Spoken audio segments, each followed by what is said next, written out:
It is truly my privilege, honor, and pleasure to welcome you to the Urban League's 105th annual dinner.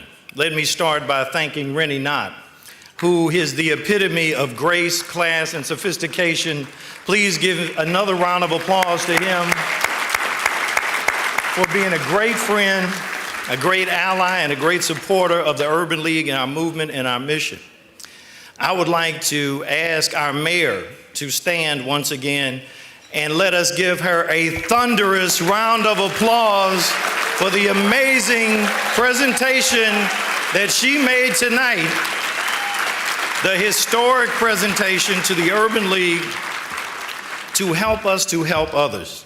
And as she has said repeatedly, she said, Mike, I want you to think bigger. I said, well, this is going to be a $30 million capital campaign. You got to think bigger than that. I said, well, it's going to be 10 acres. She said, you got to think bigger than that. It's going to be a senior building and housing and all these other things. Well, I want you to think bigger than that, because she wants us to transform the former Sears headquarters and turn it into what it was, which was the only department store in the Black community, right there on Easton Avenue, up and down Martin Luther King. Now, I'm really showing my age when I said Easton, because most of the young people in here don't even know what Sears is. So they're trying to Google that right now and figure out what is Sears, why do they keep talking about Sears? So, Mayor, we thank you. And not only do we thank you for your leadership with the Urban League, but we thank you for your historic leadership of the city, and we appreciate the dedicated service that you give us each and every day. Which brings me to an acknowledgement of all of our elected officials who are in the room. I would like for you to all stand. Dr. Sam Page, our county executive who spoke at our reception earlier, and all of our state representatives, aldermen, council persons. Give them a big round of applause and thanks for their service and commitment. And of course, I want to thank Neil Richardson, Bill Seddon at SLDC, and everyone else there that helped to create this tax credit program that we are going to be able to implement for the revitalization of the old Sears building and what we are doing with our regional headquarters overall. And as the mayor said, the city has been a partner with us on so many things, especially in the past 3 years during the pandemic. So thank you.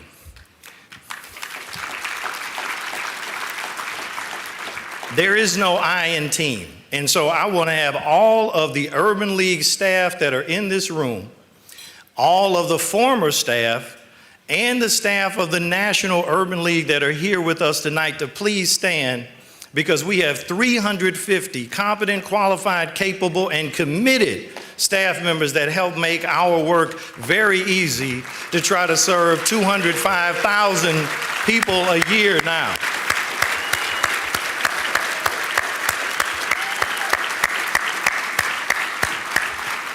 They work long hours and often sacrifice personal time away from their families to be sure the families that we serve are thriving. They aren't doing it for the headlines. They aren't doing it for the likes on social media. They do it because they know people are counting on them. They do it because they internalize the adage, but for the grace of God, go I. Please join me in also acknowledging and thanking tonight's sponsors for this gala. Our title sponsors, Worldwide Technology and the Stewart Family Foundation, Centene Corporation, Ameren Corporation, and Anheuser-Busch. And we acknowledge and thank all of our sponsors and our donors. A list of sponsors is in the book and have been on the screen the entire evening, and their support makes our work possible. Now, as you all know, any of you who have been to any of our events over the past decade know that I am incredibly grateful to my family for the continuous support that they have always shown me in a career of public service. And so I would like for my mother and all of my guests at my two tables, my entire family that are in the room tonight, to please stand. Please give them a round of applause and thanks.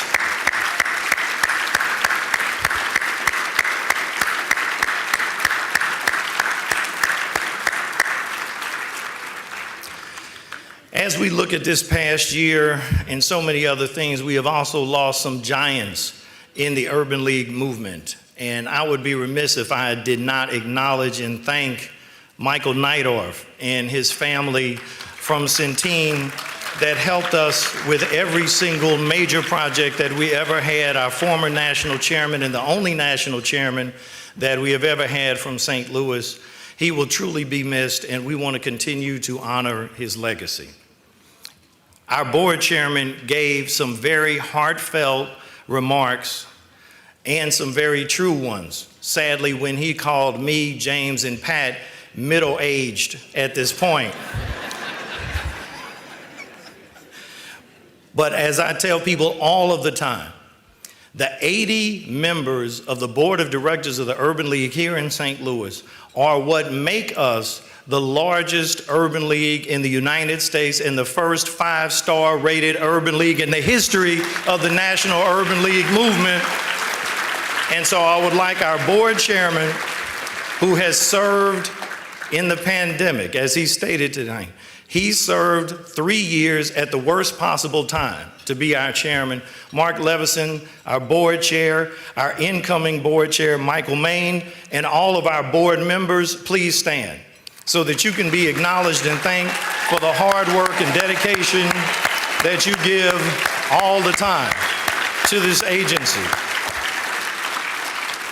Because we all know that the past 3 years battling a pandemic have been very rough. And just as the pandemic began to ease, we began to experience the worst inflation in 40 years. And when you look at the cost of food being up 11% and gas still 19% higher than a year ago, working people found themselves struggling in many ways, trying to stretch every dollar that they had. Those without jobs, without a place to call home, without hope, turned to the Urban League for help. 205,000 people, the largest number in our history, were served by the Urban League in 2022. And they were able to count on us for better paying jobs and for help with everything that they needed to survive and to thrive. To help prevent eviction, to keep utilities on, people turned to the Urban League to start their own businesses. And yes, we were able to actually help people start businesses in the pandemic. We helped nearly 400 first-time home buyers realize their dream too. During one of our staff meetings, we were strategizing with our Head Start team, trying to figure out what to do to get children back in the classrooms and discussing all of the possible opportunities and also the potential obstacles. Dr. Gwendolyn Diggs, our Vice President of Head Start, told her team, keep moving forward no matter what. And that is exactly what we have done at the Urban League this past year. We have moved forward and we will continue to do that. So please join me in looking at a video that will give you a recap of what we accomplished in 2022.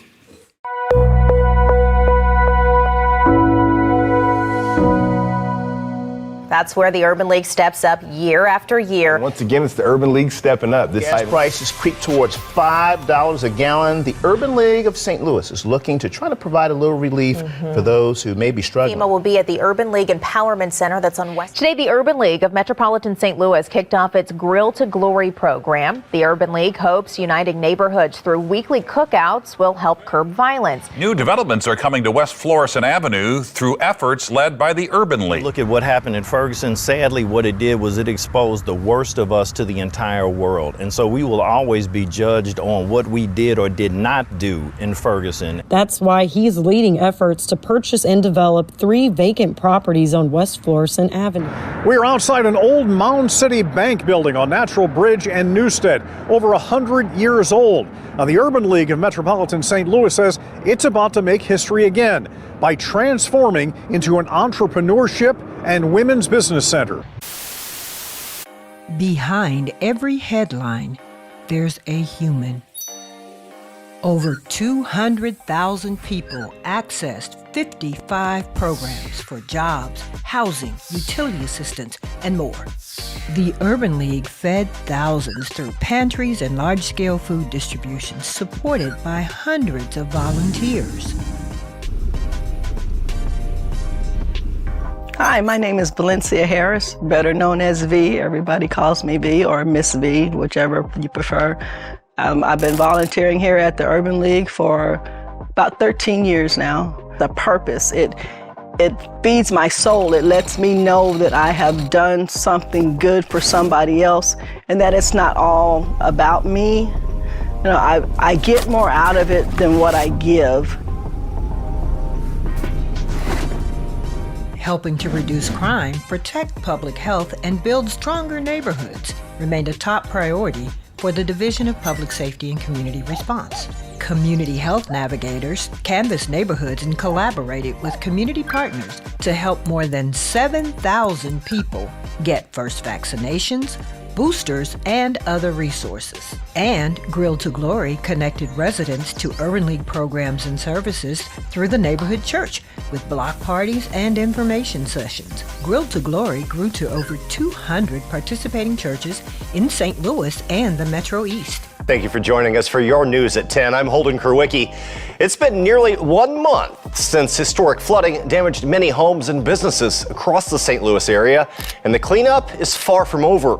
Today, thousands of families showed up to the Urban League headquarters for assistance. When we look at the St. Louis metropolitan area, we've got to lift it.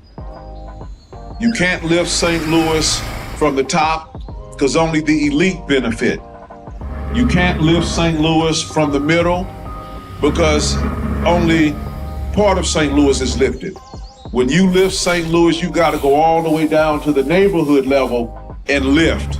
And that's the vision of cleanup, build up. We're out here to tear down, to rebuild, to reinvest, and to really revitalize, this little piece of St. Louis right here. We're gonna have an economic impact that goes further than just a community.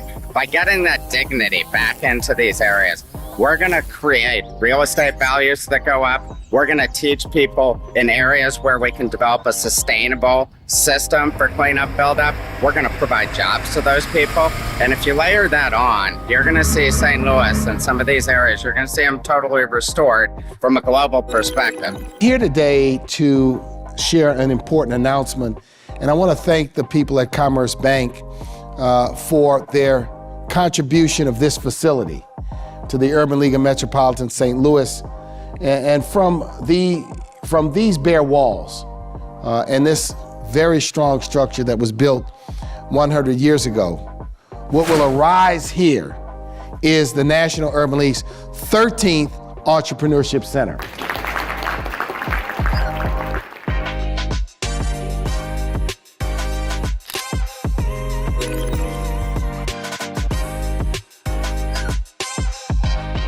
It's great to have such a wonderful community partner in the Urban League. It makes my job as mayor a lot easier. Through Save Our Sons, participants learn how to find a job, how to keep a job, how to get promoted, how to remain marketable, and all that in the workforce.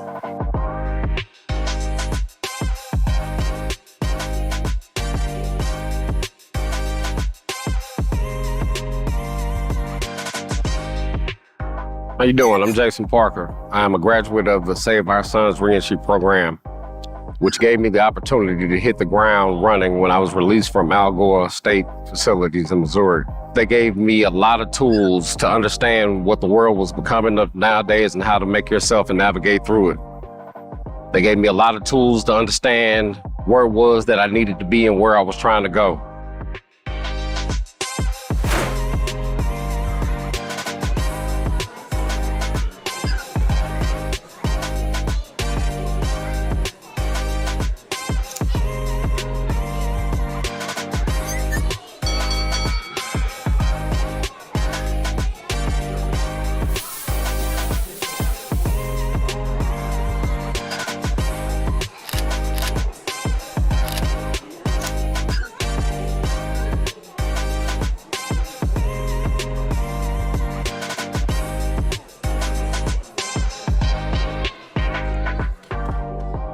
I was referred to the Urban League from a different organization. And when I came over to the Urban League, I was in hopes of purchasing a home, but it wasn't looking good for me. So the Urban League, what they did is they gave me knowledge about how to purchase a home, and they also referred me to other lenders so I could purchase a home. If it wasn't for the Urban League, I would not have a home today. I'm a single mom of 2, and I'm so excited to be a part of the Urban League and what they have to offer. So thank you so much. Me and my family appreciate you all, Urban League. Thank you.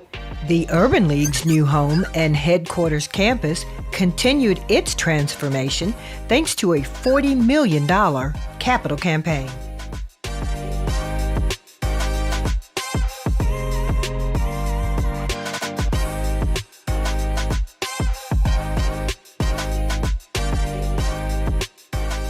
Simmons Bank expects to host a grand opening on its new full-service branch by summer 2023. And the new hydroponic urban farm project, in partnership with Fresh Harvest 365 and Vested Urban Farms, is underway, with fresh produce already growing strong. I'm Ruth Toller-Carter.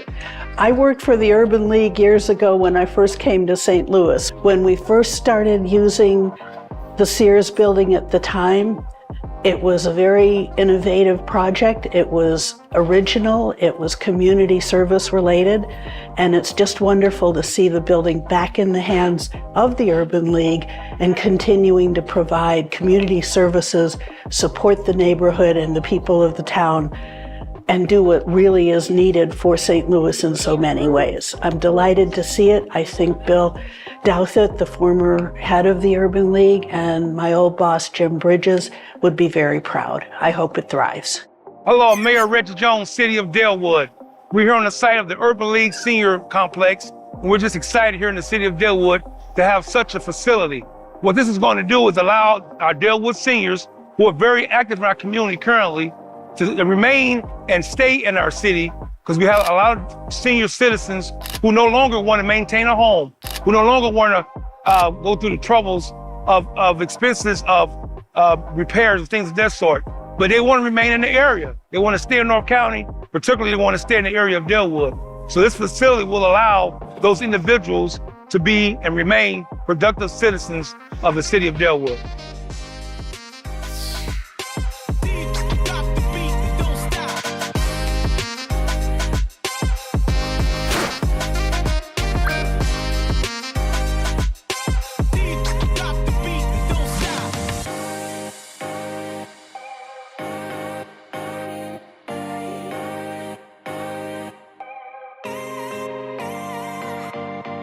The Urban League of Metropolitan St. Louis. Empowerment starts here.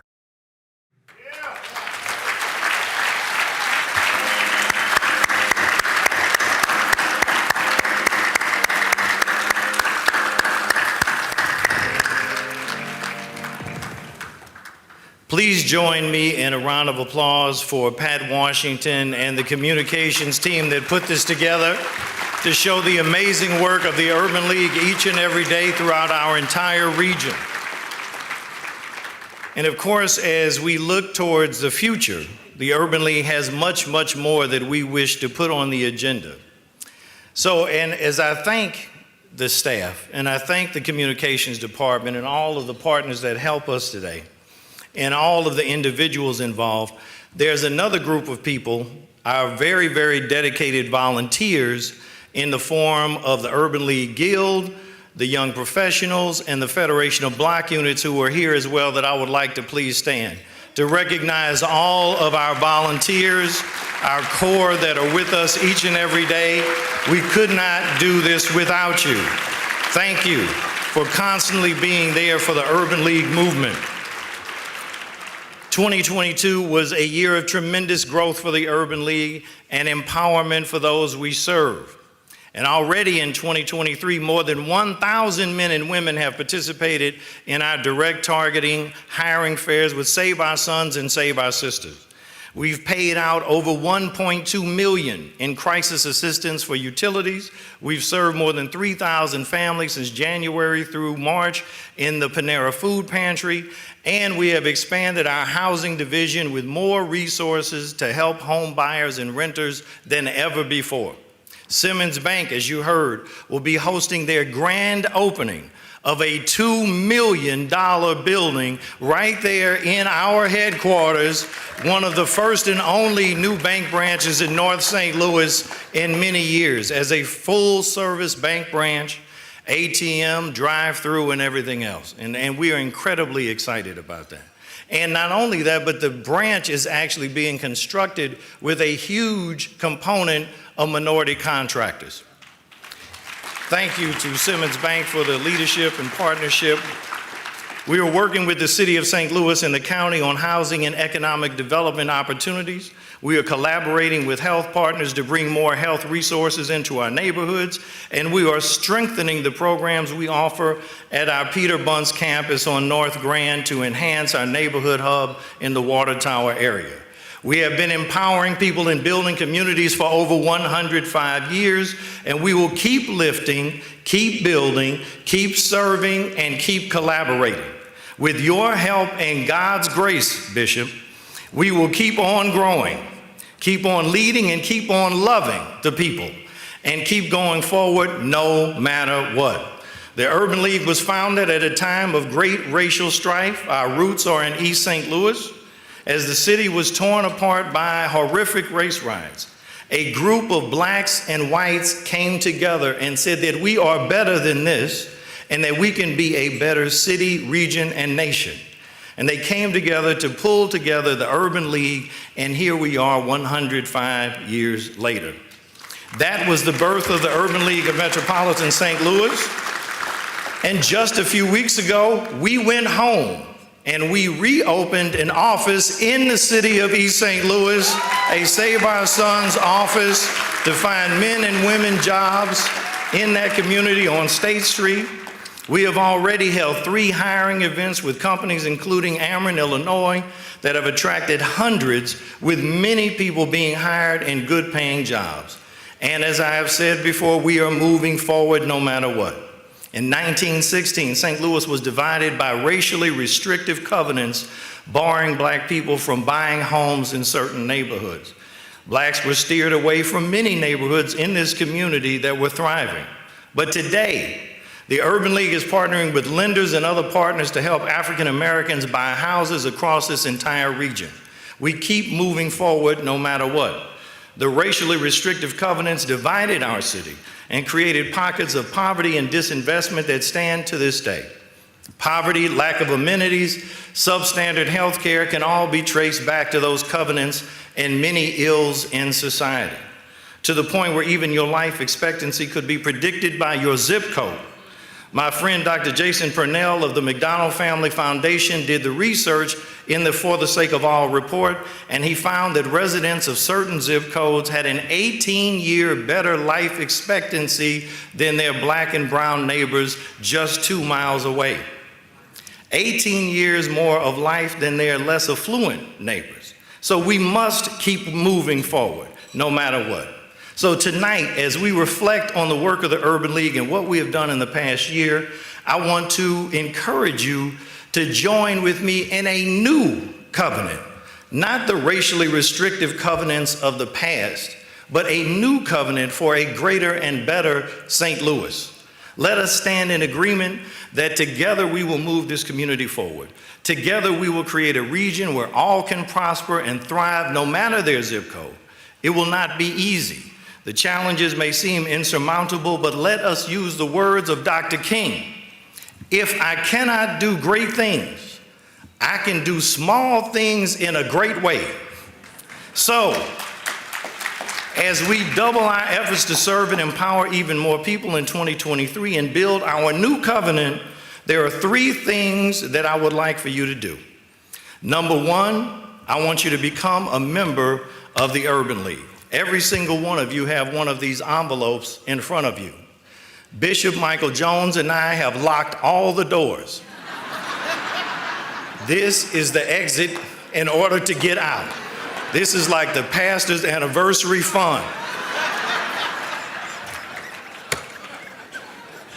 Now, in all seriousness, we have many people who are already members, but we need your help. We need more resources to get these things done in the community that we all know should be done, but we don't have the money to get them done. So please fill out these cards. Join us in the Whitney Young Society, or as a general member, or as Rennie said, whatever you can give. During the pandemic, we had people that would go online and give $10 on up to people that would go on and give $100,000 in order to help our community move forward. And even though the Urban League is always conscious of beginning and ending our program on time, if anybody else has 10 million, you can come to the front right now, and I will add you to the program tonight and apologize to the board of directors later. So I first of all want you to join us at the Urban League. Number two, I want you to go on our website, ulstl.com, and look at our 60 different programs that we have for the community and adopt one of them to volunteer with so that we can have your time and your talent so that you can give back and be a part of this movement to make a difference. And then finally, I want you all to be champions of St. Louis, to believe in our city, to believe in our region, to promote our region, and to be sold on St. Louis. I am a native St. Louisan, and there are many of you in here who are as well. And we all know that many times we have an inferiority complex. We need to get beyond that. We need to be sold on St. Louis so that we convince everyone to stay here and attract new people to come here, because this is a great city that could be even greater if we all champion for it. Do not be part of the naysayers. There are enough of them already. Be part of the champions. So our call to action when we leave here tonight is clear. Keep moving St. Louis forward no matter what. This is the time to get it right. This is the decade to get it right. This is your time to be a part of the Urban League movement. So I thank you. I appreciate each and every one of you for joining our sold out audience tonight of 1,000 people.